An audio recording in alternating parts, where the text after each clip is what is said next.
In a post-apocalyptic world which is not overrun by zombies and not drab and dreary, you awaken from a deep sleep to find yourself alone.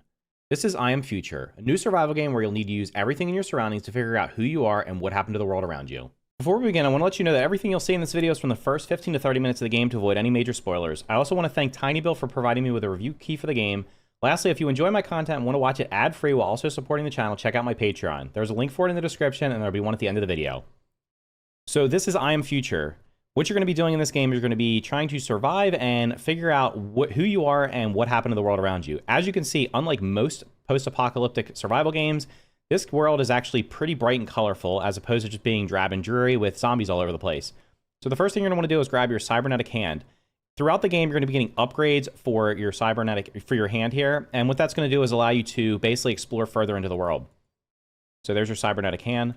As you can see here, this is going to require the reinforced hammer to break, and then other things you're going to be able to pick up right from the start. You're going to need a saw. So there's going to be upgrades you're going to be getting throughout the game, and you'll be doing those things by basically exploring the world, and everything you see in the world. The cool thing about this game is pretty much everything you see in the world is going to be destructible. Most things anyway, except for like the outer barriers here. Every item you see on the ground here, everything, like you can solve this, you can pick things up, you can break them. So you can basically use everything around you to help you solve the mystery as well as to progress through the game. So like most survival games, you're going to have to manage your health and your hunger. You're not going to have to manage your thirst. In terms of hunger, you can basically scrounge around for resources. As you're seeing here, I'm just picking up berries off the ground. There's different things you can pick up. You can also pick the bushes, and you can basically just eat those. So you'll see in the bottom left corner, we're going to have down here is going to be our hunger and thirst meter, or our health and our hunger meter. And you can basically just eat the biomass you picked up. You can eat the blueberries.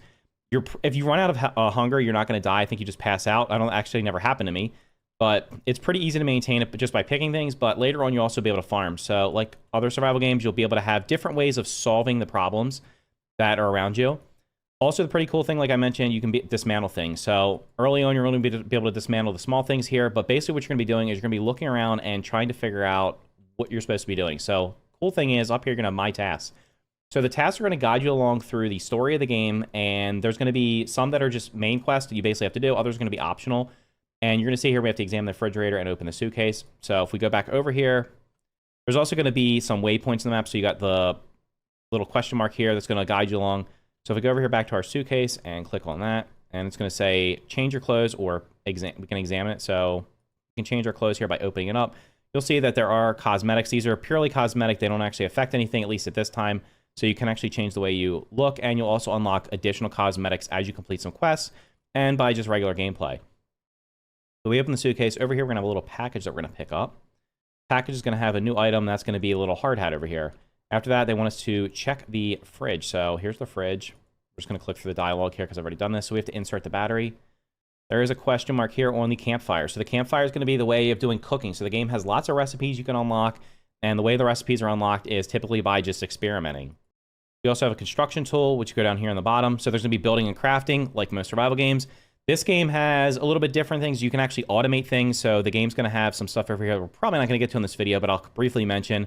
So to start off, you're going to be able to build a storage box to put your stuff in. That's going to be useful because like most survival games, you're going to have lots of resources that you pick up and not enough places to store them, or not enough backpack space to store them. As you can see, you only start out with 9 slots here. You will be able to upgrade your backpack, which is pretty cool, but you're going to need storage if you want to basically store everything. You can also use the campfire. The campfire is going to let you cook food and do some other things.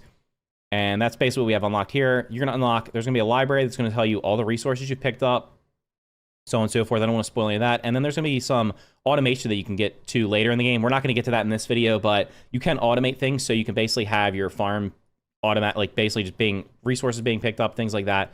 So here we've got our battery, and we're going to place the battery in our refrigerator here. And game has NPC, so this is going to be our first NPC. And we're just going to skip through the dialogue because I've already read it before, and in the interest of time. So this is Earl. He's the refrigerator. And skip, skip, skip, skip, skip, skip.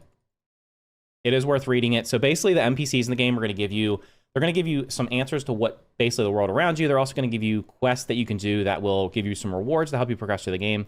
So I'm not going to click through all these. Well, we'll just click through them real quickly because I don't know if I can't remember if I have to click through them in order to be able to get to where we're going.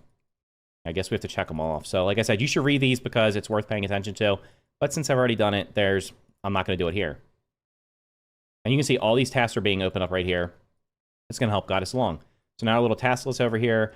these been checked off, they've been replaced. Now we need to build a campfire and sleep on the deck chair. So if you want to sleep, you have a little deck chair up here, but in order to sleep, you have to repair the stairs. So we start our repairs here. And basically the way the building system works in the game is it's going to put a blueprint down, and then you have to figure out what to put in there. In this case, it's going to be wood planks, which there just happens to be some laying around here. So finding 3 wood planks there should be 3 wood planks laying around.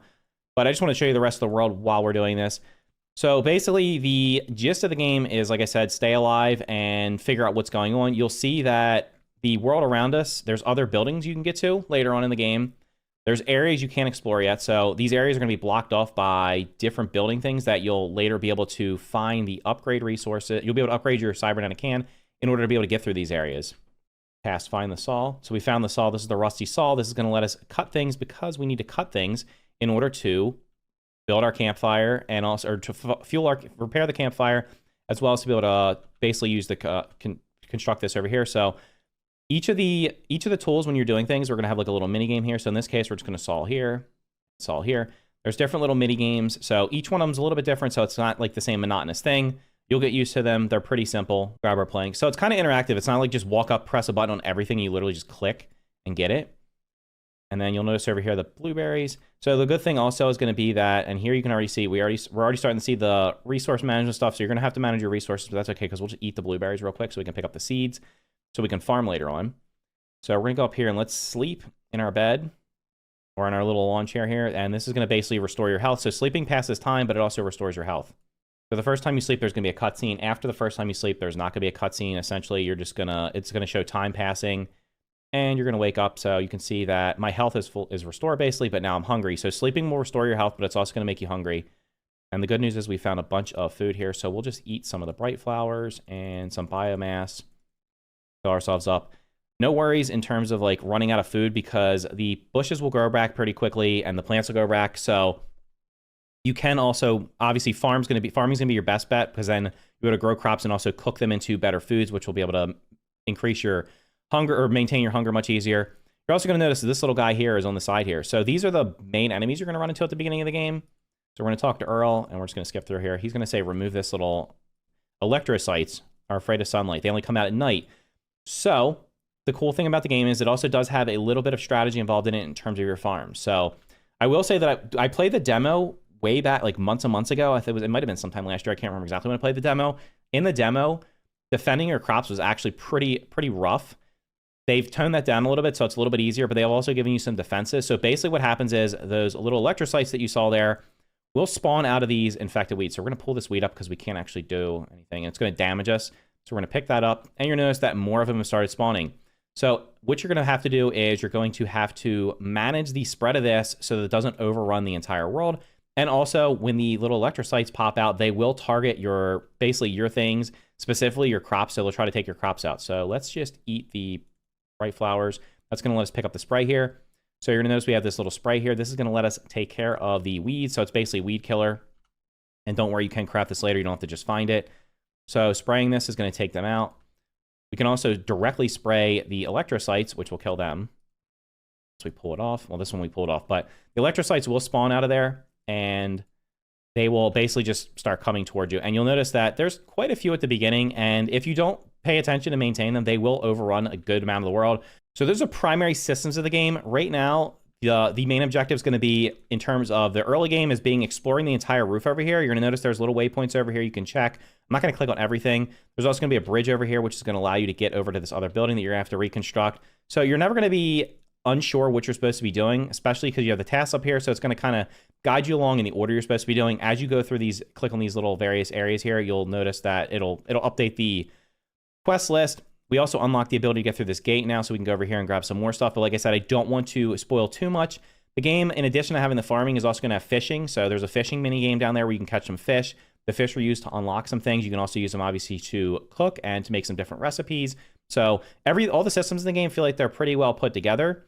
You also have these vending machines here. So the vending machines will give you the ability to trade resources. So as an example, we can take 10 of those mushrooms we found and get new cosmetics. So sometimes it's cosmetics, sometimes it's going to be items you need, and in other cases it's going to be ways to upgrade your equipment, as well as increasing your backpack space. Also, one thing I didn't find yet was going to be that there are going to be various things around the map. There's going to be like kettles and microwaves. Each of those has a little mini game, and like I said, I don't want to spoil it because I want you to figure out for yourself, where you basically have to, instead of just walking up and holding down the button to dismantle, you actually have to dismantle them by yourself. So you'll pick it up and it'll have screws on it that you have to unscrew, or plates on it and stuff like that, and you have to figure out how to take it apart. So that's cool because you're going to get lots of useful resources from those. So right now, I think I spent about 10 hours on the first save that I created. This is a new save. I didn't want to show off everything. And basically, by the end of the 10 hours, almost everything up on this entire area up here that you can see visible, I've dismantled and taken apart. I have completed most of the quests. I've completed all the main quests, and there's going to be some side quests I haven't completed. I also did not unlock everything. There's going to be some unlocks that are further along where you're going to be able to, in terms of like the automation, the bots and stuff like that, there's also drones in the game that you can use for exploration, for finding resources.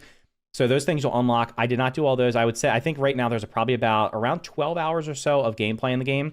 The game's going to be coming out as this video is releasing. So the day this video releases, the game is actually going to be available for you in Steam Early Access. I talked to TinyBuild, and the plan currently is for the game to be in Early Access on Steam, and then at some point in the future, the plan is for the game to relieve Early Access and basically move over and be ported to consoles, which would make sense because most TinyBuild games, from my experience, have been ported over to consoles. So if you're a console player, don't worry, you'll be able to play this game at some point in the future. At least that's the current plan. If you're a PC player, you'll be able to jump right in and play it on Steam right now. The game's going to be priced at $15.99 or $14.99, so $15 basically, and with about 12 hours of gameplay, depending on how much you want to do. And you can basically just set up. If you want to set up automation stuff like setting up farms or having the bots and everything and explore that, you probably get some more time out of it. But with it being in early access and with that amount of time, you're probably getting a fair value. If you're looking for more bang for your buck, maybe put it on your wish list and just wait for some updates to get some more content added. But anyway, this is I Am Future. Once again, thank you to TinyBuild for providing me with a review copy of the game.